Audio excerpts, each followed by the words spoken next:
This is gonna be fun. One way to understand the type of person you are, or anyone is to study how they use words. The frequency with which certain words arise in their speech or their writing can tell you a lot about a person's personality. One of my favorite books is called The Heart of Darkness by Joseph Conrad. I've dissected this book a million times. I love how he uses language. Conrad is a genius. I wanted to know how he does what he does. How did he create the mood, for instance, in this book? The foreboding feeling in this novel. If you've read it, you know what I'm talking about. How did he create the atmosphere of, well, darkness? I literally went through the book and counted words. I wanted to find out how frequently he used certain words. For instance, he used the word dark 75 times in this small novel. It's a novella, really. And the word darkness 50 times. The repetition of such words created an atmosphere of doom. So you may notice in my videos that I often use the same words over and over again, like rare, ferocity, confidence, and so forth. This isn't by accident. It's to create a theme in your mind. Now, as you guys know, I've studied Kobe's psychology. I think it's fascinating. It's different than most every other athlete. And I've noticed something about Kobe. I've noticed his use of language. A word he uses a lot is this.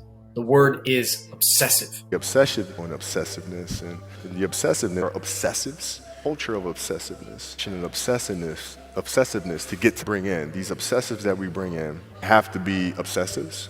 That is my next obsession. Kobe was looking for people who were obsessed with their craft when he was starting his company. He was looking for teammates who were obsessed. He gets mad at teammates who are not obsessed, specifically Shaq. He says if Shaq had been obsessive, we would have won 12 championships. Yeah, I wish he was in the gym. I would have had fucking 12 rings. He also wants people who are obsessed because obsessed people can do the impossible. Steve Jobs was very similar in this respect. He didn't want people who thought something could be done.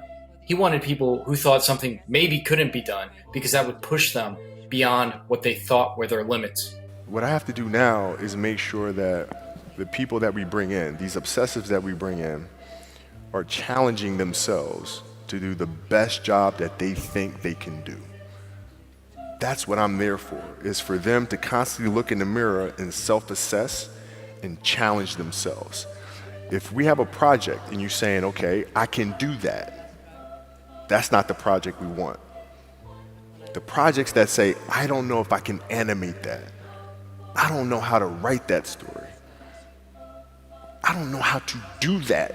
Those are the things we want, because through that curiosity, you'll reach a level that you didn't think was possible.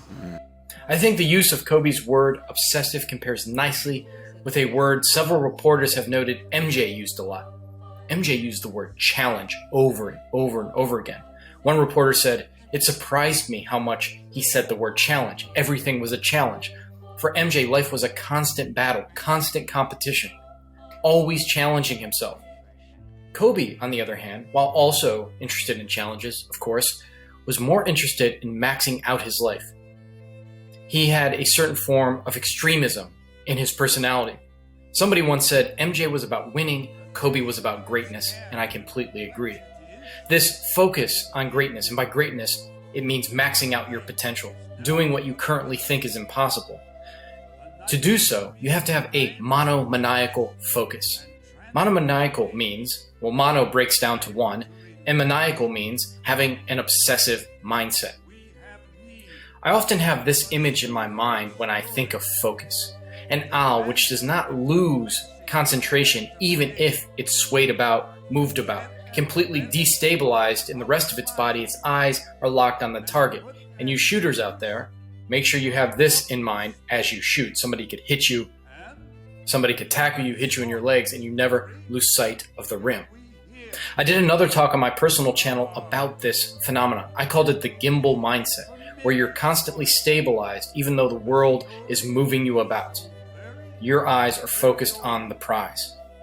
This single focus, this total throwing of yourself into your field, causes you to become one with that field.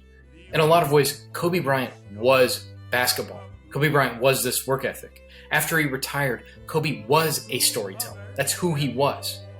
He even said that's what he wanted to put on paperwork for his daughter when she was applying to school. As for his profession, Kobe said, put down storyteller. My wife asked me one time, we were filling out a form for school, and it said, all right, father, occupation. She's like, what am I supposed to put down? You know, I don't know, storyteller. The power of saying I am something is one way to become obsessive. I am a basketball player. I am a writer. That's who I am through and through. All of this reminds me of an old story I heard when I was a kid. A young monk was told by his master, when you meditate, you must focus on one thing and one thing only to stop the mind from moving about here and there. It doesn't matter what that thing is, but you must focus on one thing. The young monk said, well, when I was a boy, I had a pet buffalo. He often comes to my mind when I'm just sitting here. The master said, very well then, focus on that buffalo. A week later, the master came back to the monk's room. The young disciple had not left the room in a week. Son, said the old master, why have you not left this room? Is everything okay? He yelled through the door. The young monk answered back, I want to leave, but my horns cannot get through the doorway. There's an important lesson here. What you become obsessively focused on comes into your life. What you obsessively focus on, you become great at. What you obsessively focus on is in a way who you are. What you obsessively focus on shapes your attitude as well. Kobe said his ability to focus on one thing was his superpower. It's what separated him. Everyone else had distractions, but not him. And then you had the players that had that passion, but weren't willing to commit their entire lives to doing that, right? It's a choice, right? You have other things, you have family, you have all these other things that you have to do. The game can't really be your number one priority. And so I was looking at that like, man, this is gonna be fun. If I'm buddies with you from high school, if I'm a cousin of yours, what happened to our relationship? How did that gravitate when you went into the league and you're determined to become the greatest, or you're determined to become one of the greatest? What happens to our relationship? Oh, it suffers. It does suffer. Oh, yeah. Okay. Yeah. And you understood that. You were okay with that. Well, yeah. And the people that love you, like friends and family, like they know that about you. So what can you learn from this? First, be very careful about the words you say to yourself. What sort of songs you listen to and repeat to yourself. Make sure you're saying empowering things. Remind yourself to be obsessive in whatever you do. And direct all of your energy to one thing and sacrifice all that gets in the way of your mission. I'll leave you with a quote that some have ascribed to the old Indian sage Patanjali. I think it's related here, and it's one of my favorite quotes. When you are inspired by some great purpose, some extraordinary project, all of your thoughts break their bonds. Your mind transcends limitations. Your consciousness expands in every direction, and you find yourself in a new, great, and wonderful world. Dormant forces, faculties, and talents become alive, and you discover yourself to be a greater person by far than you ever dreamed yourself to be. I think that's what happens when you become obsessively focused, when you become your field, when you become your craft.